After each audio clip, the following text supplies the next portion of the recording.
रिया studio Delhi.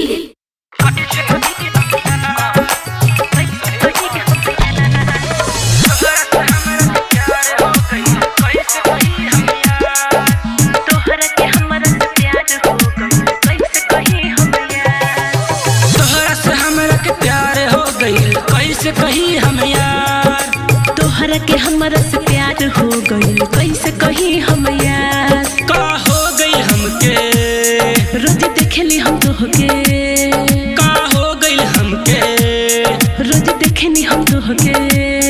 दिल बदबादी, दिल बदबादी, दिल बदबादी कैसे यार हो गइल। तोहरा के हमरा से प्यार हो गइल, कैसे कही हम यार। डीजे विकास मटियार कला रिया स्टूडियो दिल्ली। तोहरा से हमारा से प्यार हो गई, कैसे कही हम यार। देखे में लगता ढोली, हम है तोहर भोली। रोज मिले खातिर अइहा, बात फोनो में तू करिहा।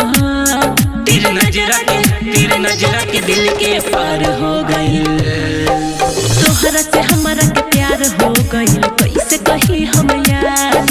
तोहरा से हमारा से प्यार हो गई, कैसे कही हम यार। डीजे विकास मटियार कला सीतामढ़ी। रिया स्टूडियो दिल्ली।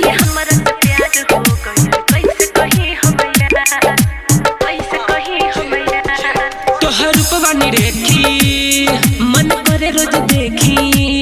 सुन सुन मोरी मैना, दिल के आवे नहीं चैना। हमें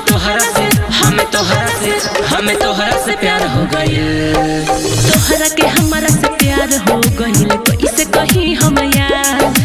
तोहरा के हमारा से प्यार हो गई, कैसे कही हम यार। रिया स्टूडियो दिल्ली।